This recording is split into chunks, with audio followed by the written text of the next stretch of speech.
Tervetuloa seuraamaan Maailmankuvia-sarjaa. Olemme tällä kertaa Kuortaneella, jossa minulla on ilo ja kunnia esitellä teille Gerard Aartsen. Hän on hollantilainen tutkija avaruusolentokontakteista ja se on myöskin meidän aiheemme tänään. Lisäksi studiossa on Miriam Kankare tulkkina. Kiitoksia teille molemmille, että olette päässeet tulemaan. Olin kuuntelemassa eilen teidän luentonne avaruusvelistä ja tästä aiheesta haluaisin tänään puhua. Yesterday I was listening to a lecture about the space brothers and I would like to hear more about this topic today. Yes, by all means. Yes. Okay. Olette tutkinut tätä aihetta ilmeisesti jo pidemmän aikaa ja voitko kertoa hieman näistä tutkimuksista? So you have been researching this topic for quite some time. Can you tell something about this research? Yes, my interest was triggered. My interest in the contactees' experiences, and I mean the early contactees of the 1950s. It was triggered when I found out that Gerard Aartsen, very famous 1950s contactee, had written and published a book in 1936 which was titled Wisdom of the Masters of the Far East. Ja hänen kiinnostuksensa heräsi tätä aihetta kohtaan sen jälkeen, kun hän sai tietää tästä Adamskin kirjasta ja hän kuuli näitä kertomuksia näistä kontaktihenkilöistä. The book title was Wisdom of the Masters of the Far East. Eli Kaukoidän mestareiden viisauksia oli tämän kirjan nimi 30-luvulta lähtien. Kuinka monia kontaktihenkilöitä hän on nyt haastatellut näissä, vai onko nämä kirjatietoa, että kummin tämä on? So how many contactees have you interviewed, or did you learn this through books? I haven't actually interviewed contactees because most of the people, I think all of the people that I started my research with had their experiences in the 1950s and they've sadly passed away. Yeah. Old age. Monet näistä kontaktihenkilöistä, niin koska heidän kokemuksensa sijoittuivat sinne 50-luvulle, niin monet heistä oli itse asiassa jo kuolleet tässä vaiheessa. Aivan. Voitko kertoa niin kuin, lyhyesti tavallaan siitä tutkimuksesta, jota olet heidän kanssa tehnyt? Minkälaisia viestejä ja minkälaisia asioita sieltä nousee esiin? So what kind of messages and issues these contactees brought up in the research? It's striking to see that all of the early contactees whose experiences started, according to their accounts, their books, in 1950, they all agree on actually a three-part message. Eli kaikilla näillä kontaktihenkilöillä oli jonkinlainen kolmiosainen viesti, mikä liittyy tähän heidän yhteyteen. Voitko kertoa tästä hieman tarkemmin? So what are those? Even if they didn't use those exact terms, they spoke about the brotherhood of man. Eli siinä oli aina vaikkei se ollut aina täsmälleen sama sanamuoto, mutta kysymys oli aina ihmiskunnan veljeydestä. And the dangers of nuclear energy and nuclear weapons. Ydinaseiden ja ydinvoiman vaarallisuus. Based on nuclear fission technology, not fusion, because that wasn't around then. But eli nimenomaan tähän fissioteknologiaan liittyen. And thirdly, the need for international cooperation to solve our problems on this planet. Ja tarve luoda yhteistyötä tämän planeetan ongelmien ratkaisemiseksi. Kuinka monta eri kontaktihenkilöä näissä 50-luvun tutkimukset pitää sisällään, jota olet tutkinut tarkemmin? How many cases did you study? I didn't count the number of cases, but just off the top of my head, there are at least 6 or 7 contactees from the 1950s whose work I've compared and whose accounts I've found these similarities in.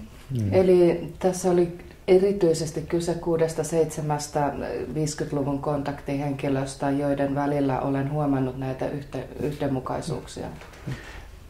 And the striking thing is that what I found in terms of similarities in their accounts can also be found as the essence of all the major religions in the world. Ja mikä oli myös mielenkiintoista oli se, että tavallaan näiden kontaktihenkilöiden sen sanoman ydin löytyy kaikista uskonnoista myös.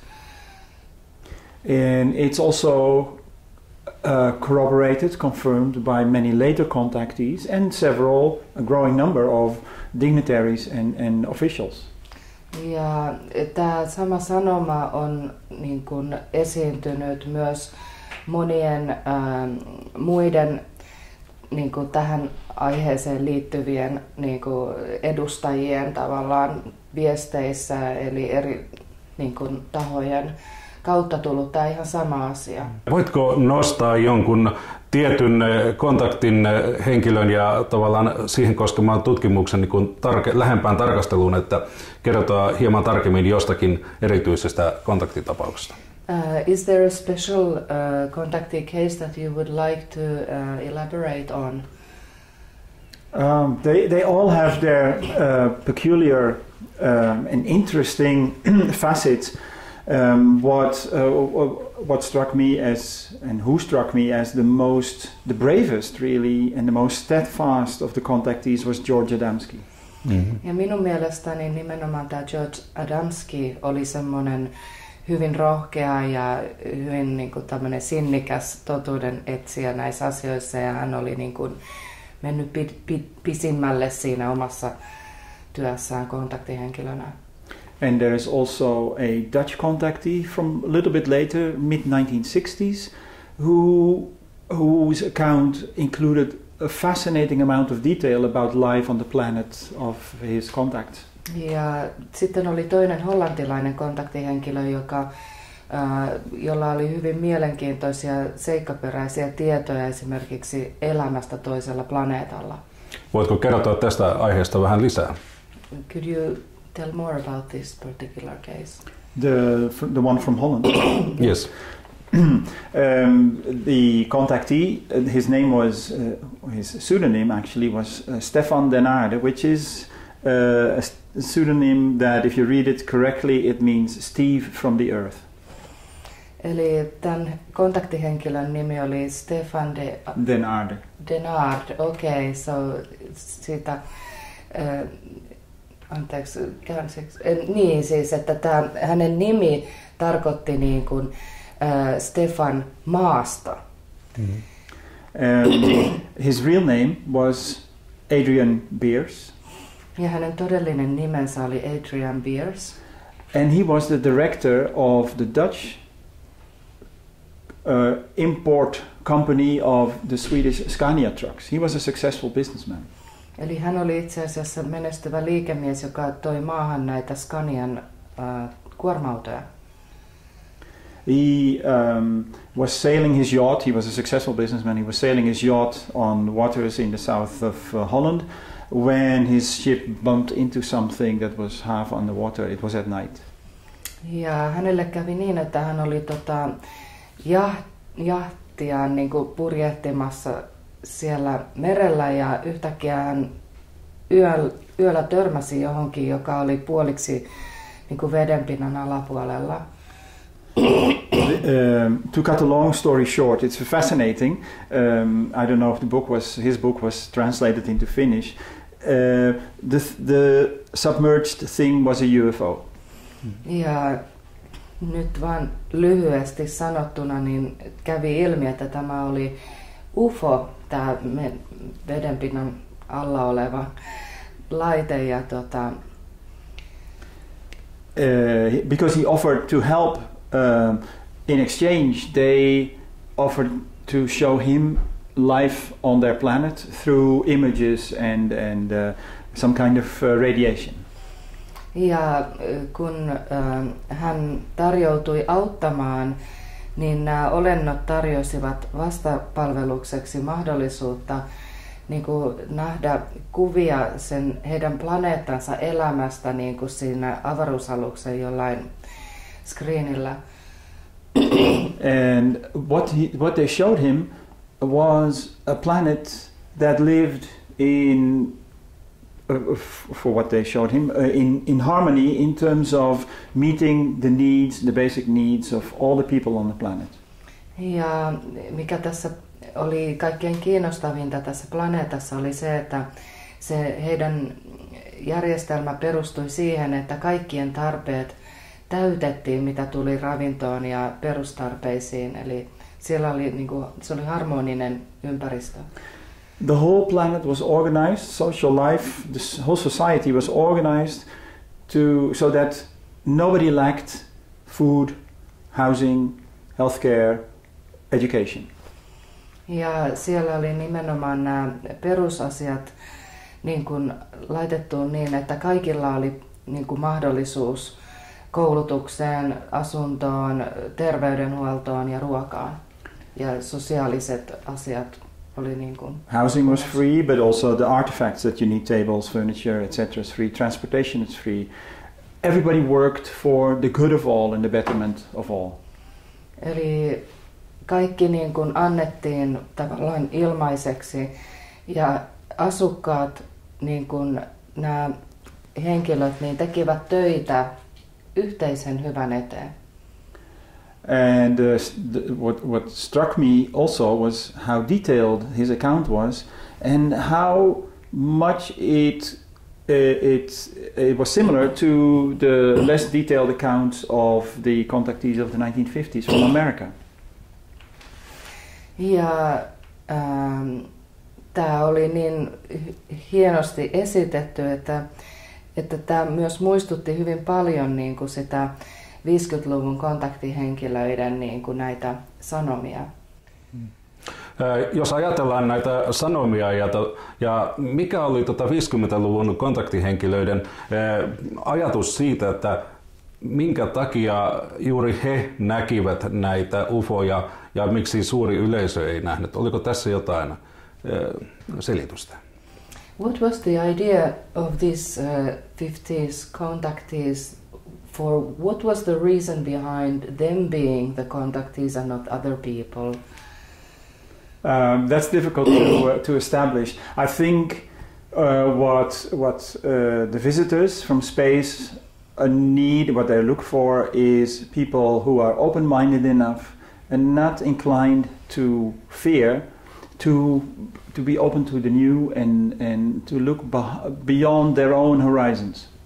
Eli varmaan se yksi keskeisen seikka liittyy siihen, että näiden henkilöiden piti olla jollain tavalla avarakatseisia ja pelottomia, että he olivat kiinnostuneita näkemään tai ymmärtämään uusia asioita. No, jos ajatellaan tätä nykypäivänä, että miksi me emme näe vieläkään ja kohtaa vieläkään näitä ufoja ja avaruusolentoja, miksi me emme näe niitä? Mikä on sinun selityksesi? What is your opinion on this, that why we still do not have the contacts like on large scale? You mean open contact? Why we don't see it? Yes. I think that is mainly because we have free will as a human race, and the visitors respect our free will. They do not want to impose their reality on our consciousness. Eli tärkeintä tässä on se vapaan tahdon kunnioittaminen, että tavallaan he eivät halua tavallaan tuoda sitä omaa tietoisuuttaan meidän piiriin, jos me ei itse sitä tavallaan pyydetä tai haluta. And in the 1950s, we first, during the Second World War, there were reports about the Foo Fighters, the white balls of light following the fighter planes from the Germans and the Allies. After the Second World War. During the Second World War. Toisen maailmansodan aikana oli näitä valopalloja, jotka jahtas näitä hävittäjiä tai lentokoneita. Shortly after, there were the first reports of crashes of flying saucers in Roswell and elsewhere. Ja myöhemmin tämän jälkeen alkoi tulla näitä lentävien lautasten havaintoja, muun muassa Roswellin tapaus tapahtui tämän jälkeen. Then came the first reports of people, ordinary people apparently, who say they saw a flying saucer land and spoke to the occupants. Ja sen jälkeen alkoi tulla näitä tapauksia, jossa lentävä lautanen laskeutui maahan ja nämä olennot kommunikoivat ihmisten kanssa. And to come back to your previous question, the people that were contacted in America, but not only in America, also in South America, in Italy, the UK, elsewhere, they were all people of rather simple descent, not academics, not highly educated, etc. Ja toinen merkittävä piirre oli se, että monet näistä eri maissa olevista kontaktihenkilöistä niin oli hyvin tämmöisessä ei mitenkään erityisen koulutettuja, he eivät olleet akateemisia tai jotenkin tämmöisiä erikoisia ihmisiä, vaan hyvin normaaleja, tavallisia ihmisiä. So we see that there's a gradual introduction of the idea to the public awareness of visitors or craft that we cannot explain, as with our current state of knowledge, state of science. Eli tämä toi semmoisen siemenen meidän kollektiiviseen tietoisuuteen, että on olemassa sivilisaatioita, joita meidän nykytiede ei pysty selittämään. And when the first contacts appeared, and so the awareness was increased to include human-looking beings, it was through people without any authority. George Adamski, Truman Bethune, Buck Nelson, Orville Angelucci and many others. Eli nämä henkilöt, joilla oli näitä suoria kontakteja, niin heillä oli myös semmoinen asema, että he eivät nimenomaan olleet vaikutusvaltaisessa asemassa. And that shows that it is left to us to accept what is obvious to the naked eye, to people's experiences, or to reject it. Ja se jätti sen mahdollisuuden ihmisille valita, haluavatko he hyväksyä tämän tai torjua sen tiedon. Respect for our free will is paramount. It's very comparable to the Prime Directive in the Star Trek series. And I believe personally that might not be based completely on fiction, that Prime Directive, not the Star Trek series, but the notion of the respect for human free will. Eli nimenomaan tämä vapaan tahdon kunnioittamisen periaate on semmoinen niin keskeinen asia, että myös esimerkiksi Star Trek-sarjassa niin tämä oli se ensimmäinen lähtökohta. In the 1950s, public awareness was raised to the possibility, at the very least, of life outside planet Earth. 50-luvulta lähtien niin avautui semmoinen uusi tavallaan näkemys, jonka mukaan oli mahdollista, että oli muualla elämää And I don't know the details, but there are several reports from various sides that say that the extraterrestrials, through their contacts in the government, proposed to meet with, I suppose, I imagine they met with President Eisenhower, and they had asked the world leaders, not only Eisenhower, I assume, to announce to the world the reality of the space visitors. Ja ilmeisesti nämä avaruusolennot lähestyivät niin kuin muun muassa presidentti Eisenhoweria. Tavoitteena on niin kuin, saada semmoinen yleinen tunnustus heidän olemassaololleen. This was in the middle of the Cold War, and they offered new technology for alternative energy sources on the condition that we, humanity, not just the Americans, not just the Soviets, but humanity as a whole, would agree to abolish nuclear power and nuclear weapons. Ja ilmeisesti he tarjosivat semmoista sopimusta, että he antaisivat tätä uutta teknologiaa meille sitä vastaan, että me luopuisimme tästä ydinenergiasta ja ydinaseista.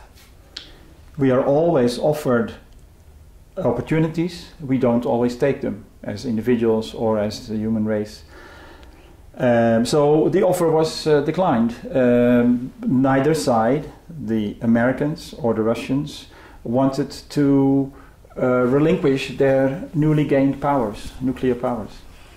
Eli valitettavasti tätä sopimusta ei hyväksytty, koska kumpikaan Venäjä tai Amerikka ei halunnut luopua näistä uusista välineistä, mitä niillä oli käytössä. The result is that we do not have a general knowledge or acceptance of the reality of the visitors from space. Ja valitettavasti edelleen meillä on se tilanne, että meillä ei ole sellaista yleistä tunnustusta näiden avaruuden kontaktien olemassaololle. And although they have continued their one-on-one approach, approaching individuals around the world to continue making the public aware of their presence. Ja huolimatta siitä, että tämmöinen yksilökeskeinen niin kuin lähestymistapa on jatkunut tämänkin aikakauden jälkeen, niin it's a pity that their offer in the 1950s was declined, because it is the reason why they are here. Many people are still trying to find out if they are real. I accept that they are real and that they are here on this planet. And the question in my mind should be, why are they here? Ja tämä oli tietenkin valitettavaa, että tämä sopimus ei syntynyt, ja minulle henkilökohtaisesti niin olen hyväksynyt sen tosiasiana, että he ovat täällä ja että meillä on olemassa tämmöinen mahdollisuus kontaktiin. And it's not a coincidence that their increased presence, sightings, etc. began to happen after the Second World War, and especially the contacts during the Cold War.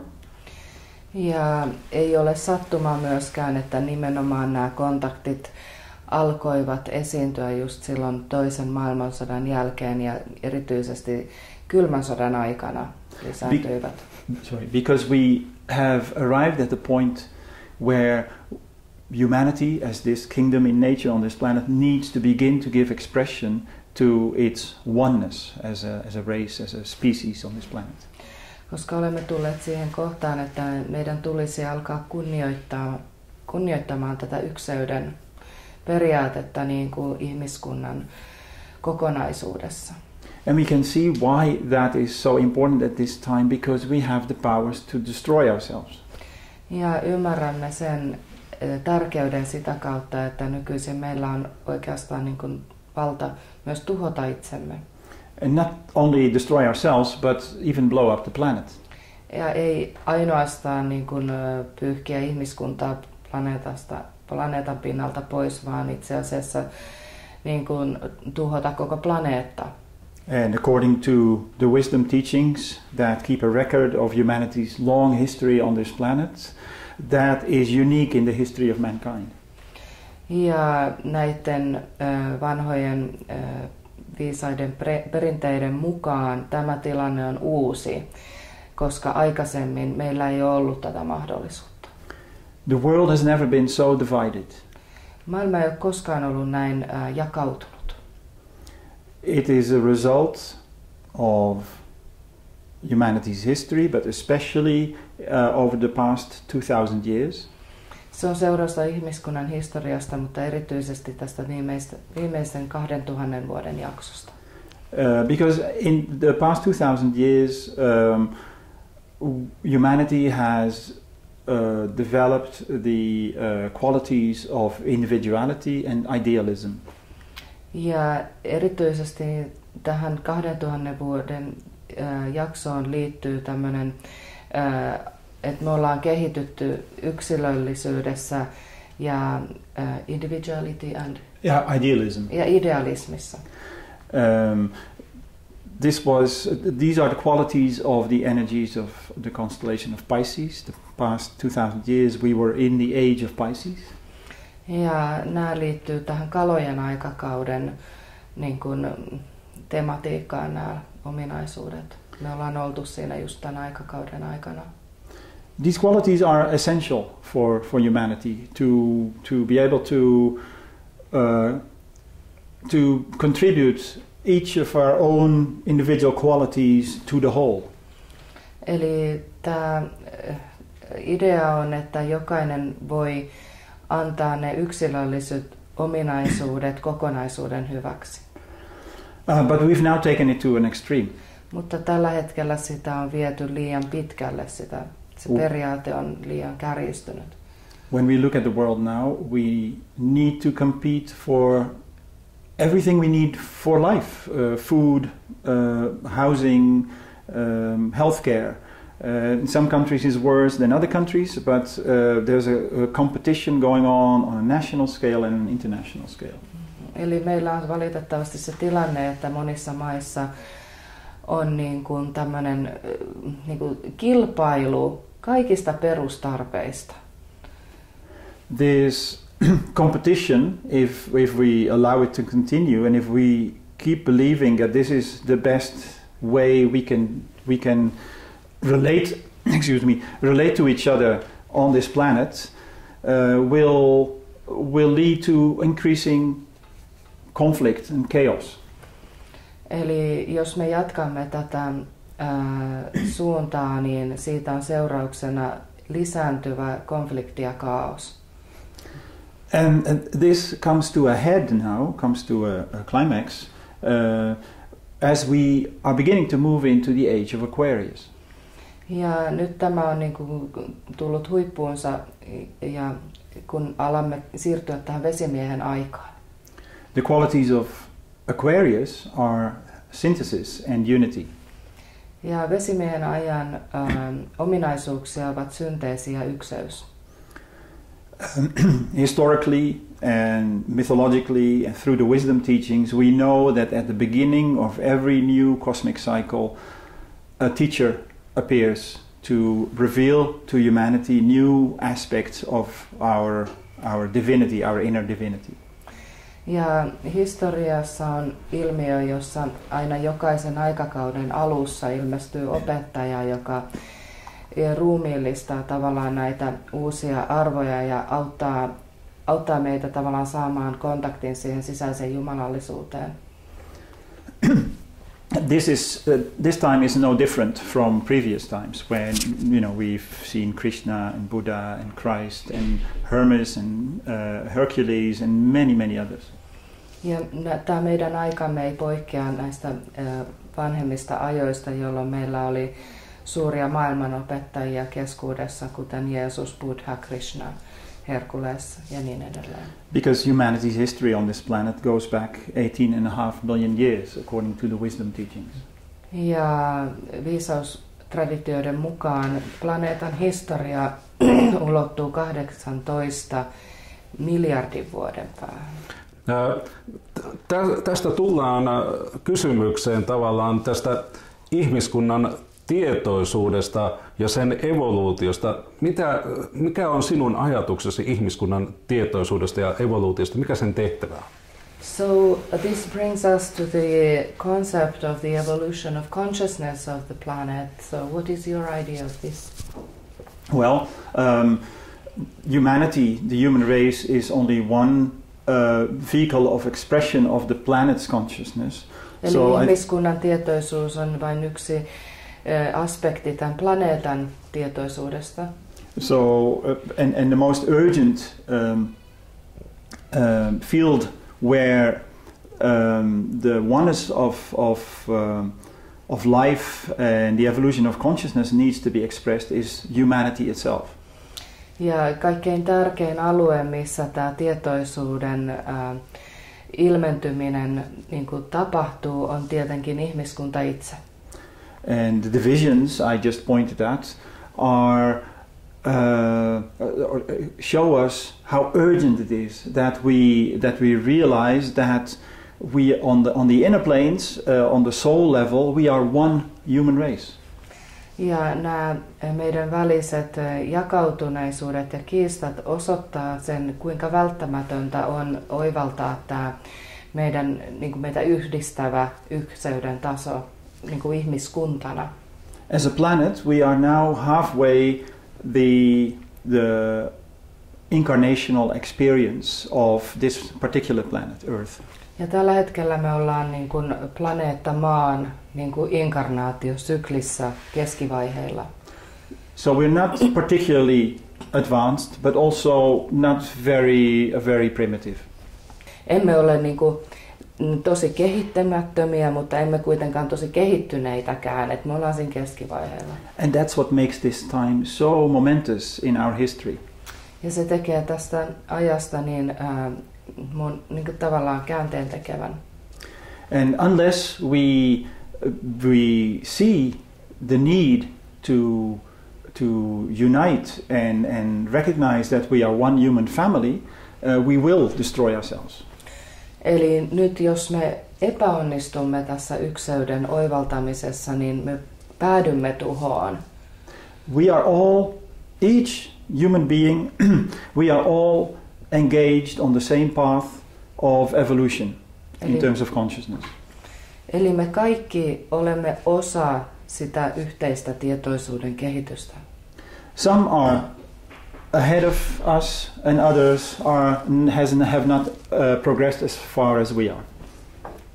Toiset ovat meistä edellä ja toiset ovat vähän jäljessä.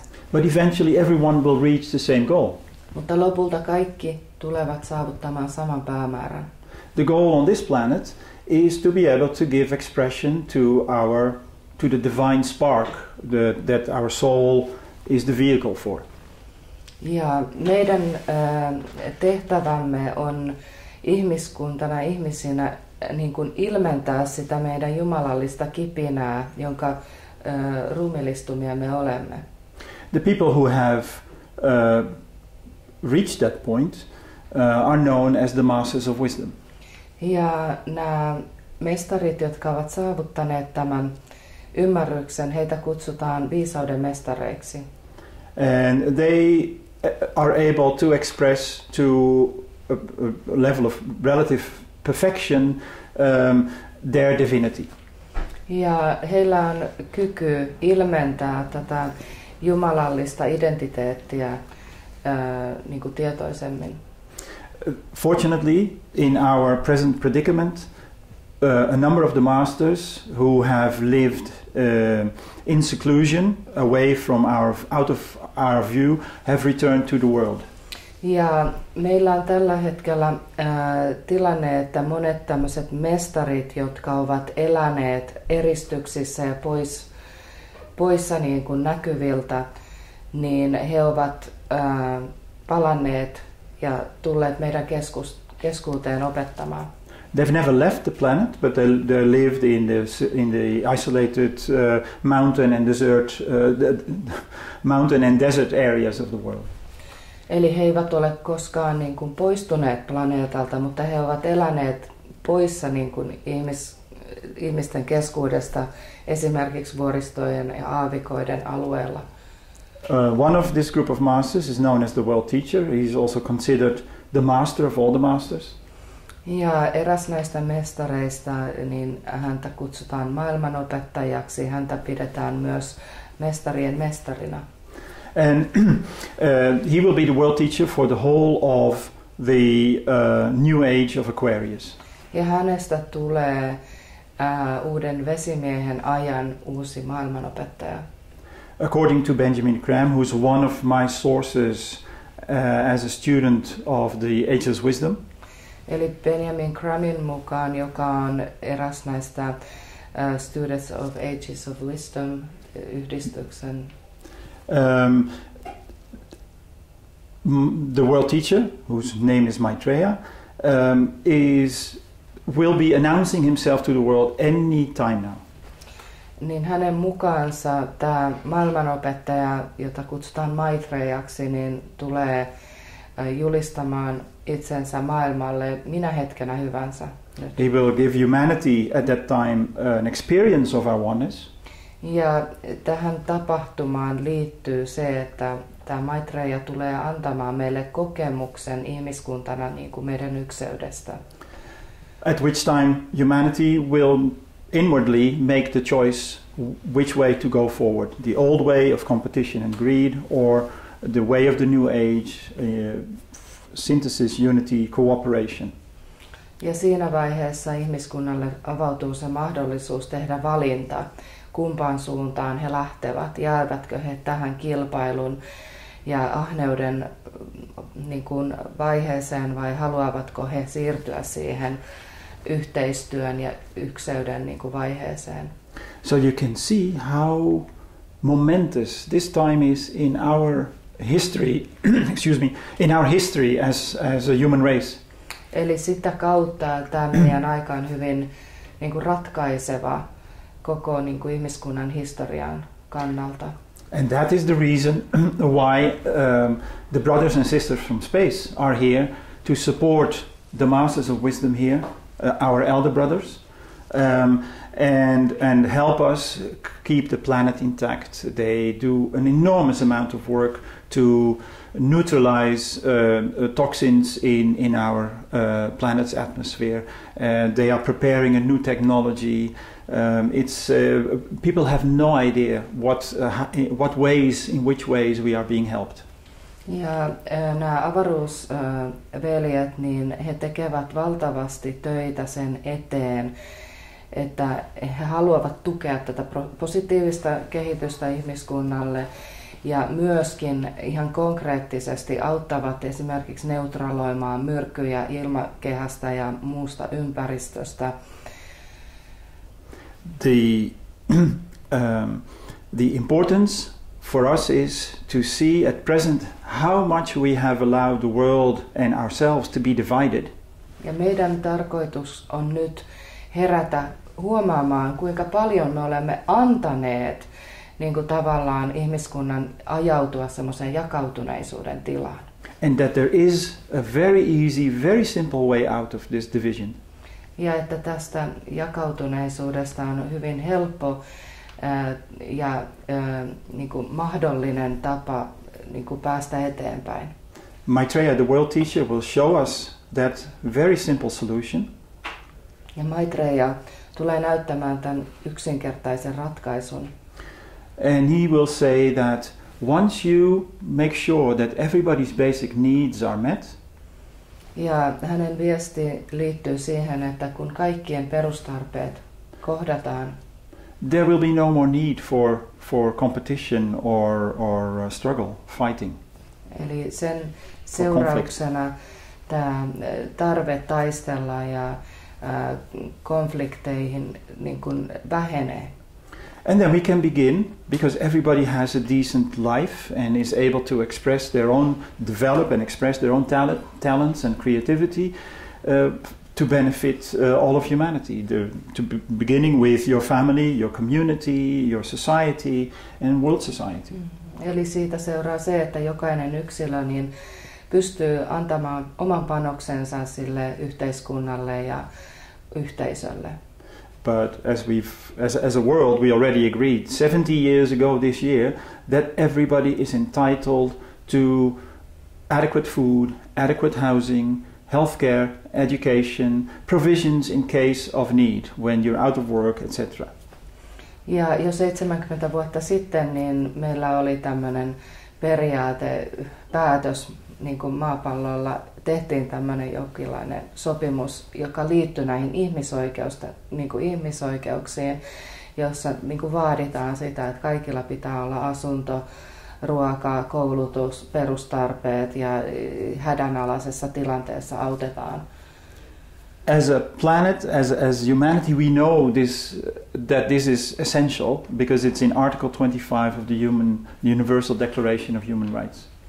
Eli nyt se on näissä ihmisoikeuksien deklaraatiossa numero 26.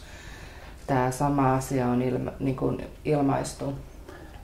So the idea of our unity and the need to look after each other, to treat others the way we want to be treated, is not at all new. But in this day and age, it will have to be shown to us in a dramatic way so that a critical mass of humanity will stand up and demand justice and freedom for all, because that is really what we're talking about, which can only be created by cooperating on an international level. Niin, eli tavallaan tämä, että ihmisten tulee itse niin kuin tavallaan vaatia näitä ja tavallaan herätä siihen uudella tasolla, että se ei ole mikään uusi asia, mutta tavallaan, että meidän täytyy itse valita, haluta sitä. And from that time on, which will be very, very soon, we will begin to give expression to our oneness as humanity, as a human family. Ja sen seurauksena hyvin pian niin me voimme alkaa ilmentää tätä uutta kulttuuria, joka perustuu tähän ykseyteen. Kiitoksia Gerard Aartsen. Thank you, Gerard Aartsen. Tämä oli suuremmoinen ilo ja kunnia minulle. That was huge pleasure and honor to meet you and get your wise words to record it. Thank you. Thank you so much for the opportunity. Thank you. Thank you.